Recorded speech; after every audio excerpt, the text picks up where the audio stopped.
Let's talk about controllers for a second. Specifically, the evolution of the original PlayStation controller, which is way more interesting than you might expect. When the PlayStation launched in 1994, 3D games were still figuring themselves out.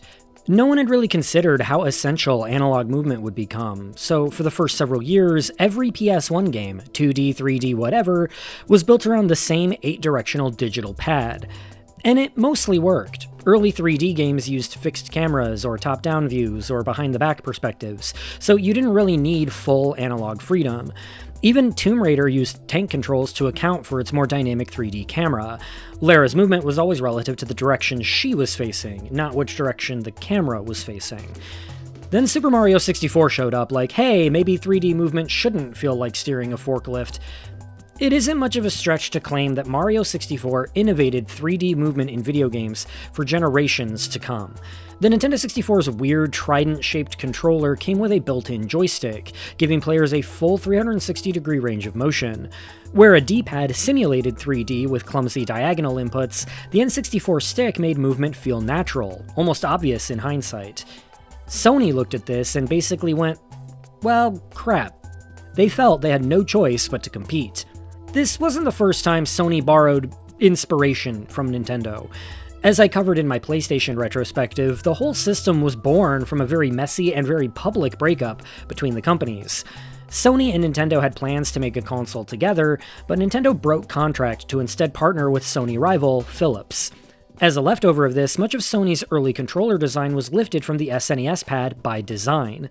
Sony wanted something familiar, something standard, so as not to alienate players. So they added extra shoulder buttons, gave the pad some comfortable grips, and called it a day. I said it in that video and I'll say it again, strip away the hand grips and L2 and R2, and yeah, it's functionally just a Super Nintendo controller, verbatim. And when Sony finally jumped into the analog arms race, they didn't just add one stick to compete with Nintendo, they added two. There wasn't much practical reason for Sony to do this at the time. Most 3D games didn't have free camera control yet, and the ones that did usually mapped it to the shoulder buttons. Realistically, a single stick for movement would have covered 99% of use cases. But Sony either had uncanny foresight about where game controls were heading, or they just really wanted the controller to look symmetrical. Whatever the motivation, the PlayStation Dual Analog Controller launched in 1997, debuting alongside games like Toe Ball No. 2 and Bushido Blade, the former of which was fully compatible with the new sticks. And notice I'm saying Dual Analog, not DualShock. That's because this first version didn't have any rumble, any shock at all. The twin sticks were the big headline, with the only other notable tweak being the enlarged L2 and R2 buttons, a small ergonomic upgrade that would stick around for every PlayStation controller to come. Then in 1998, Sony released the controller everyone actually remembers, the DualShock. The name came from its built-in rumble motors, Sony's answer to Nintendo's Rumble Pack from the year prior, but it also made a few subtle design changes. The Dual Analog's extra-large grips were trimmed back down to the size of the original PS1 pad. The plastic concave sticks were replaced with more durable rubber convex ones, and the whole thing just felt sturdier. Some purists still prefer the longer grips and concave sticks of the Dual Analog, but most people agreed the rubberized control sticks were a huge improvement. And when you really look at it, you can kind of tell the twin sticks were bolted onto a design not originally meant to have them. They don't get in the way, but they do jut out from the middle like they're trying to pretend they were always meant to be there. Thankfully, they work. Extremely well, in fact. The DualShock was an immediate hit, so much so that Sony basically froze its layout in place for the next 2 generations. The PS4 and PS5 only really changed the silhouette and some ergonomics, not the actual button or stick placement. That consistency is a big part of why the original DualShock still feels so natural today. It's a design that aged almost freakishly well. With dual sticks now available, more PS1 games began supporting them. Often this was little more than mapping the D-pad to the left stick, but a handful allowed for full 360-degree movement a la Mario 64. Very few games required it, the first being Ape Escape in 1999. Even rarer were retroactive updates to older games to add analog support. But that's exactly what happened with Resident Evil 1 and 2, in a pair of re-releases I'm calling the DualShock RE-volution. Get it? It's like It's like how for the Resident Evil remake, we call it the RE-make, like, because it's Resident Evil RE and a remake. So I did the same thing here, but like with the word revolution. So it's RE-volution, Resident. You get it. You get it.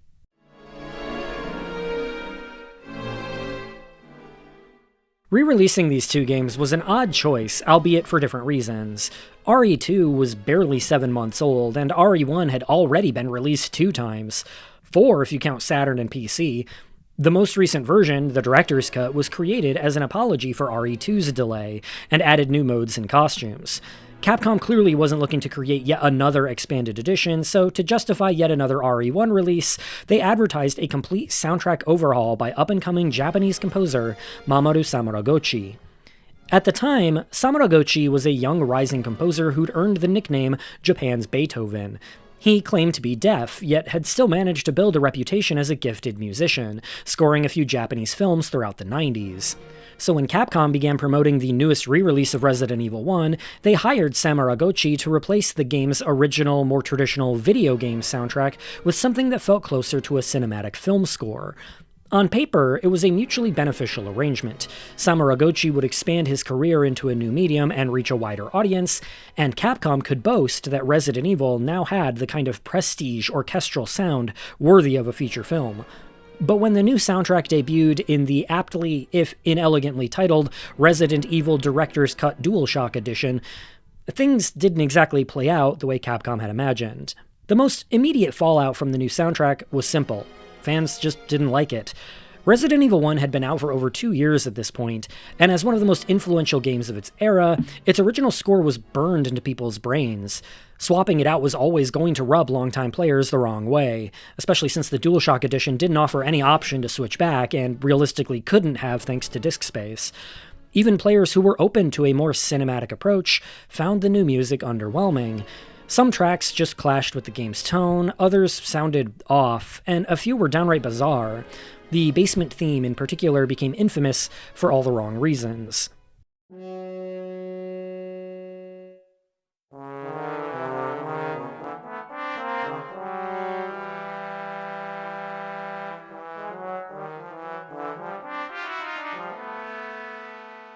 And outside of the music, the DualShock Edition was practically identical to the earlier Director's Cut. The difficulty modes were randomly renamed, Original, Beginner, and Arrange, instead of Standard, Training, and Advanced. It has completely customizable controls, if you can believe it, and the team snuck in some small bug fixes and even mapped the inventory to R3. But in terms of actual content, 0 new additions. Capcom really bet everything on that new soundtrack, and when players rejected it, the whole release felt redundant. Hell, they didn't even bother releasing this version in Europe. It also feels like a missed opportunity not to include the Saturn version's battle game to make this a definitive edition, but considering the Saturn's convoluted architecture, porting that mode over likely would have meant rebuilding it from scratch, so it's not surprising they didn't bother. The new analog and rumble support is handled well, but that alone wasn't enough to justify yet another reissue of RE1, especially one with what many felt was a worse soundtrack. And if we're being pedantic, this still wasn't the first RE1 with analog support, since the Saturn release already had circle pad compatibility. Oh, and despite still being labeled a director's cut, this version is also still censored, though at least this time they remembered to remove the box blurb that claimed it wasn't.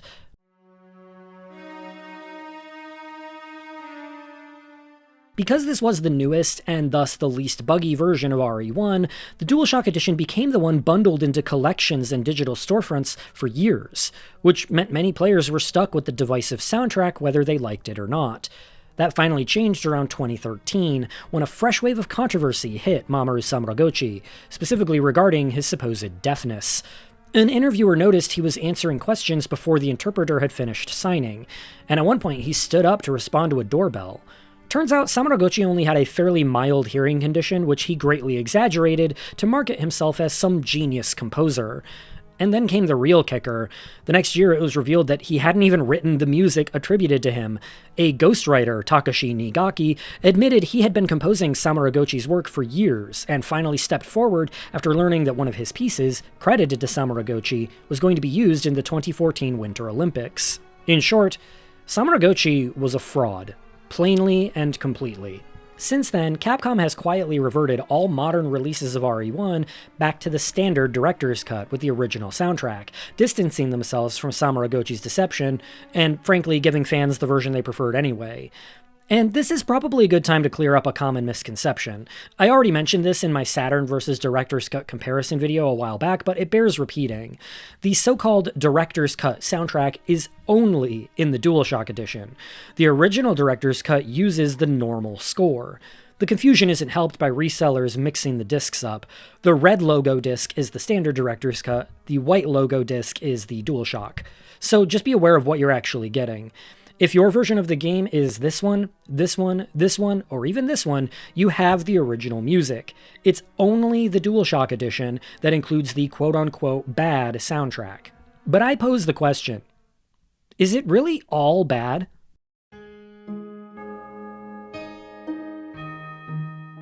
Yeah, the DualShock Edition has a couple tracks that land weirdly, and yes, that basement theme is genuinely rough. I know the meme, clown farts, that's hilarious, haha, but that single basement track is the only piece I ever see anyone bring up when they talk about how supposedly terrible the replaced soundtrack is. It's like the entire conversation got boiled down to one meme. People hear that one bizarre cue, hear everyone else saying the rest of the soundtrack is just as bad, and then just parrot that opinion forever without actually listening to anything else. Never mind that the DualShock version still has plenty of strong atmospheric tracks. Never mind that the First Floor Mansion theme might be better than anything in the original release. Never mind that the new main theme and final boss music is genuinely great. Never mind that the save room theme is one of the best in the entire series.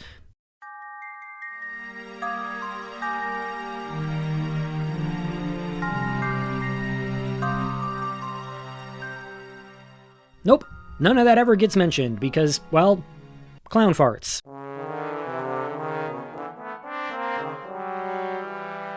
And honestly, even that basement track isn't a lost cause, it's just using the completely wrong instruments. One fan on YouTube fixed it by swapping out the instrumentation, and suddenly it became one of the most chilling tracks I've heard in this franchise.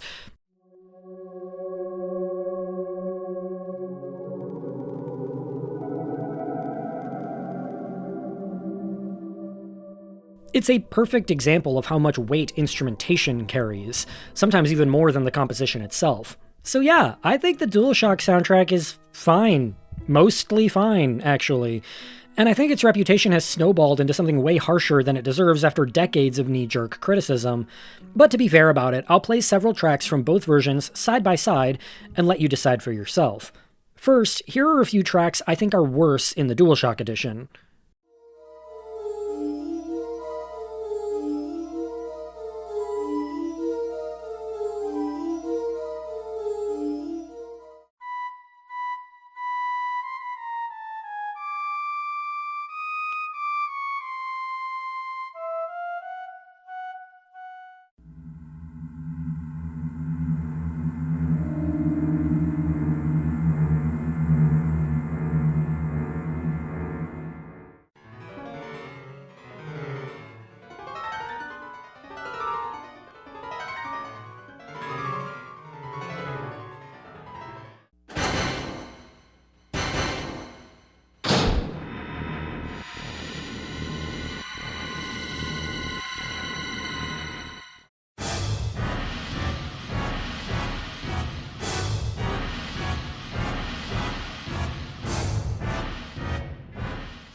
Now, a few I feel were genuine improvements.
And finally, pieces that I think are roughly of equal quality.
So, what do you think?